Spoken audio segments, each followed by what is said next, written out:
A long, long time ago, the world was in an age of chaos. In the midst of this chaos, in a little kingdom in the land of Hyrule, a legend was being handed down from generation to generation, the legend of the Triforce, golden triangles possessing mystical powers. One day, an evil army attacked this peaceful little kingdom and stole the Triforce of power. This army was led by Ganon, the powerful Prince of Darkness, who sought to plunge the world into fear and darkness under his rule. Fearing his wicked rule, Zelda, the princess of the kingdom, split up the Triforce of Wisdom into 8 fragments and hid them throughout the realm to save the last remaining Triforce from the clutches of the evil Ganon. At the same time, she commanded her most trustworthy nursemaid, Impa, to secretly escape into the land to go find a man with enough courage to destroy Ganon. Upon hearing this, Ganon grew angry, imprisoned the princess, and sent out a party in search of Impa. Braving forests and mountains, Impa fled for her life from her pursuers. As she reached the very limit of her energy, she found herself surrounded by Ganon's henchmen. Cornered. What could she do? But wait, all was not lost. A young lad appeared. He skillfully drove off Ganon's henchmen and saved Impa from a fate worse than death. His name was Link. During his travels, he had come across Impa and Ganon's henchmen. Impa told Link the whole story of Princess Zelda and the nefarious Ganon. Burning with a sense of justice, Link resolved to save Zelda. But Ganon was a powerful opponent. He held the Triforce of Power. And so, in order to fight off Ganon, Link had to bring the scattered 8 fragments of the Triforce of Wisdom together to rebuild the mystical triangle. If he couldn't do this, there would be no chance Link could fight his way into Death Mountain where Ganon lived. Can Link really destroy Ganon and save Princess Zelda? Only your skill can answer that question. Use the Triforce wisely. Good luck.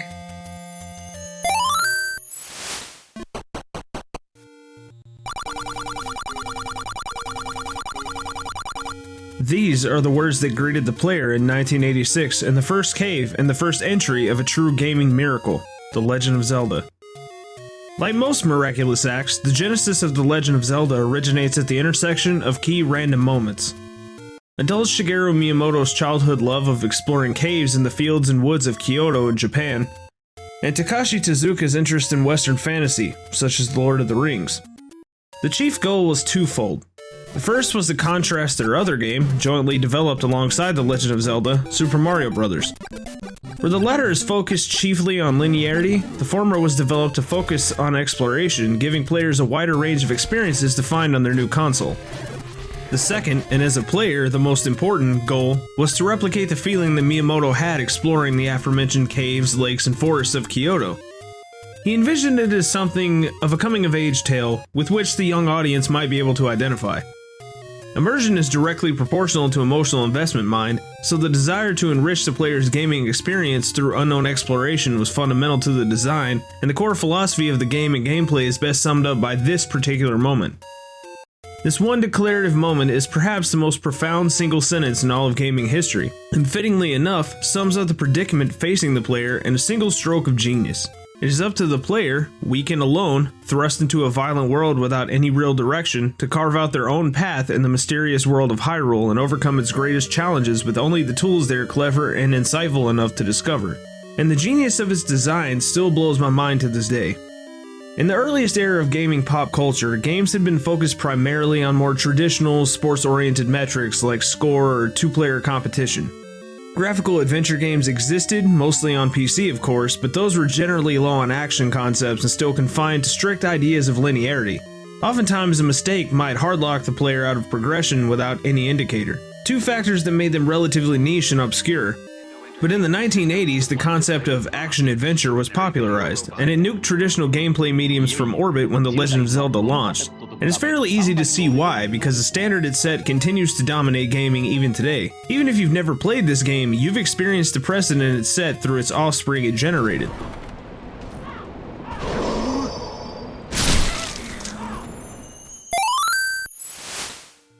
The Legend of Zelda's success largely boils down to a single concept: an open world.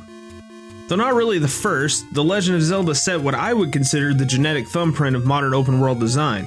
Relative to its era and the hardware limitations of the time, I'd argue that Nintendo already knew and understood the importance of set piecing in this kind of world, both in the sense of fostering the presence of progression and in the environmental storytelling that would go on to influence some of my personal favorite games of all time. And due to the hardware restrictions of this era, this particular design has a tendency to ask more questions than it answers, but to the benefit of the story as a whole. For instance, isn't it bizarre that the various denizens of Hyrule all seem to live underground?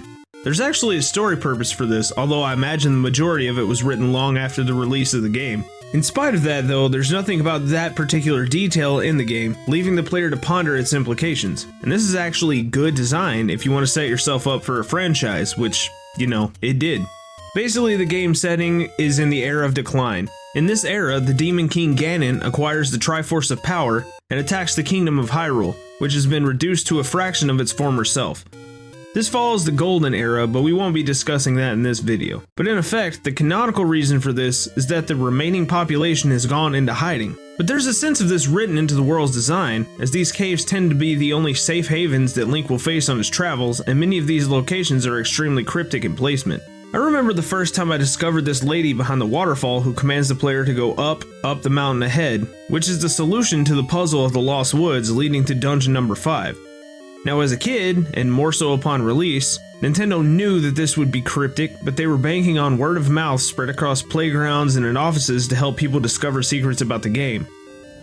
Kinda like some other games that have come into pop culture recently. Now I'm far too young to have experienced this for this game in particular, but I can vividly remember the playground discourse over Ocarina of Time, because there's strength in marketing via word of mouth, and Nintendo already knew that. It had this bizarre kind of pre-internet conversation that would surround games like... Sorry folks, I'm gonna keep referencing it. But as I said, the details are considerably threadbare by modern standards, and this works in its favor to cultivate that mystery. Not every detail needs to be solvable, because the meticulous application of set pieces provide landmarks that don't just give the player a sense of progression throughout its map, but an atmosphere for what lie ahead, and room for the imagination to fill in the gaps. My favorite example of this is at the graveyard area, and with the context provided by the games in the franchise that followed over time, it actually does show that there was some germ of the overall story present in this original game. Take note, there are as many if not more gravestones as there are friendly NPCs in the entire world, and it's one of the few areas that is both relatively straightforward and completely transforms the aesthetic of the landscape from its typical forest or mountain style. Ghosts linger around the gravestones and attack the player. And if a little analysis is applied to the context of the situation and the atmospheric backdrop of the moment, it feels a little bit sad, like you're erasing yet another part of this unknown mystery of Hyrule in order to save it. And I think there's a poignant aesthetic experience to be felt here in this little corner of the map sequestered away from everything else. While the rest of the map belies an inherent sense of adventure, between the color palette of the map to the hordes of enemies forcing you to keep moving through the various changing landscapes, here is this insular, quiet space. And if you've done enough exploring to have 12 heart containers, you can push a grave to reveal the magic sword, the best weapon of the game, and it seems to function as a sort of last gasp of those who gave their lives in this world, but only to those with the skill and grit to distinguish themselves as worthy of its strength and the honor of those who died. You know what has always been my favorite aspect of any game? I bet it's also yours and you may not even realize it. The best part of all my favorite games is a good feedback loop that directly leads to progression as a result of player action. And I don't really care what specific kind of feedback loop that is, I only care that it's good. Japanese RPGs like the 90s and 2000s have fallen out of favor in recent times, but that has always been an integral part of my argument in favor of respecting the intelligent application of grinding in these kind of games that lend themselves to it. And while this specific kind of loop is not what's applied here, the justification for its existence remains the same, and the result of its implementation is likewise. A good game grind is a very direct analog for the pursuit and acquisition of skill in the real world, and weaves into the fabric of the game the feeling of progression, even on the smallest level, as a sort of psychological conditioning to seek out reward. Now in JRPGs, most people are turned off by the quantitative system of gaining experience points because it can get monotonous. That's a call forward to another video if you're wondering. The Legend of Zelda doesn't have that problem. Kill an enemy and it drops rupees, or rubies in the case of this game. That's a piece of the overall puzzle that is accomplishing your goals. Acquire a tool that makes surpassing a difficult enemy much easier? yet another piece. And it is woven with greater and smaller threads throughout the course of the gameplay to the point where the feedback loop itself psychologically conditions the player to want to continue to progress in order to perpetually reach the peak of that feedback loop. And I legitimately think that it holds up after all these years. You begin by getting a sword, and the sword kinda sucks, but it's still a sword. And when you're at full health, it fires a projectile like a missile into the nearest enemy. It is never unsatisfying to see that sword blast off when you press a button, and it helps the player ignore the limited variety of enemies because it's just so satisfying to fire this thing off. Why does it do that? No clue. You don't need to know. That's the power of a fantasy setting. Then you take down your first boss, and you receive a fragment of the Triforce of Wisdom. And then Link holds it up to the sky like it's the most epic thing in the world. Your heart containers get fully filled, and then you're transported to the outside like, you did this is finished, on to the next challenge. And that feels incredible, like you've achieved something and are on your way to something even greater. And then, assuming you're doing a virgin run of the game, you might bomb a random wall on a whim. It isn't the first that you've bombed, maybe not even the 10th, but suddenly it opens, the screen changes, and at the end of the tunnel is another item, and now your life gets easier. And then that item allows you to progress even further into reaching your objective. Maybe it's the candle, and now those rooms that were too dark in the dungeon you accidentally found just bombing random things in the overworld become navigable. And that takes you to yet another heart container. And now you're even tougher, and you're legitimately growing as an adventurer through the course of adventuring, and that feels even better. This is the mechanical drive of that spirit of adventure that Miyamoto envisioned. That sense of discovery and of mystery and of coming of age and of gaining wisdom. I mean, the pieces of the Triforce you're reassembling is literally called the Triforce of Wisdom. And this intersection of mechanics and narrative is something that's sort of lacking in most big budget games that are released today. Not for any bad reason or anything. The information deluge is just too fast and too steady to fight the current for long. Except for, you know, those ones. You can Google them all you want, but until you're staring down the barrel, you have no concept of how you'll react. Even back in Nintendo's era of total dominance, they released Nintendo Power, which contained tips and tricks for their games, but those were monthly and cost extra money outside the price of the hardware. If you were the kid, or were friends with the kid that had the subscription and Nintendo Power, you had access to this giant tome of secrets and eldritch knowledge. Now, developers have to rely on displaying a decent portion of their content in order to have a chance to compete in the marketplace, so it's not really anyone's fault, save for maybe gaming success itself. But it does draw a line in the sand for just how groundbreaking this game is. Another aspect to the sense of adventure is the difficulty of the game, because there's a very real difficulty curve that occurs the moment the player steps into Dungeon 5 and only escalates from there. Suddenly, enemies have stakes and tricks required to defeat them. Obstacles in dungeons require key items to delve further into the depths of the dungeons, and content starts to become gated by both skill and gear checks. And the maps get bigger and even more confusing, so looking for the compass and map items becomes a borderline necessity for survival and time saving, because you can only have a red or blue potion on hand, the former technically being the equivalent of 2 blue potions. So if you hit a wall and you need to retreat, what do? You go back out into the world and explore some more. You retrace your steps, look for things you may have missed, walls that could have been bombed or bushes that could have been burned. The answer to all of your problems is always more adventure and more discovery. That is, at least, until you hit Death Mountain. If ever there were a single dungeon that encapsulates every single thing the game taught you in its lead up, it's probably Death Mountain. Death Mountain is absolutely brutal, and though Ganon is technically the final boss of the game, it's really Death Mountain that's the true challenge. The map itself is a twisting labyrinth of danger at every turn, so much so that it's even in the shape of a skull on the map screen. It will require the use of every single item in the game in one capacity or another, and even if you acquire the Master Key, it's still going to test every single aspect of gaming knowledge you've acquired up to this point, even though the distance you travel and the dangers you'll have to see are lessened. It will require either a lucky or, ideally, a skillful implementation of shield placement, otherwise these Wizrobes will eat your soul.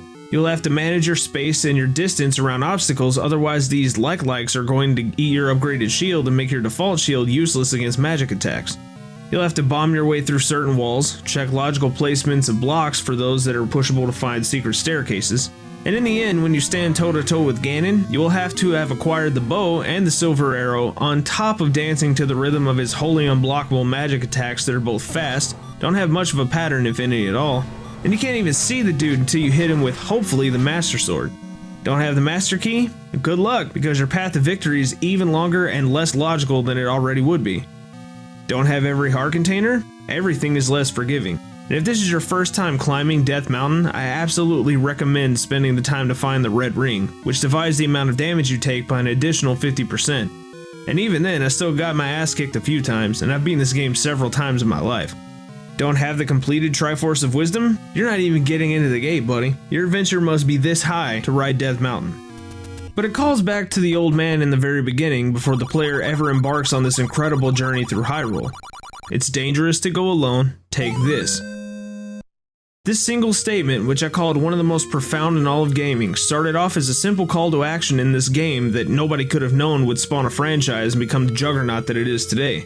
It is the single philosophy of so many games that followed it, and the narrative pulse that dominates the action-adventure genre as a whole.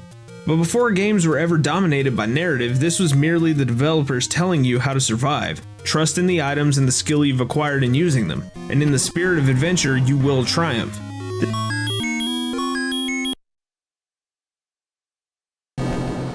This is speculation because I was coming up as a gaming enthusiast through the waning years of the SNES and into the N64/PlayStation era, but I think this is in part where the trope of the nerdy gamer comes from, because The Legend of Zelda is ultimately a game about trusting your instincts, wit, and overcoming fear of the unknown through the acquisition of skill and knowledge.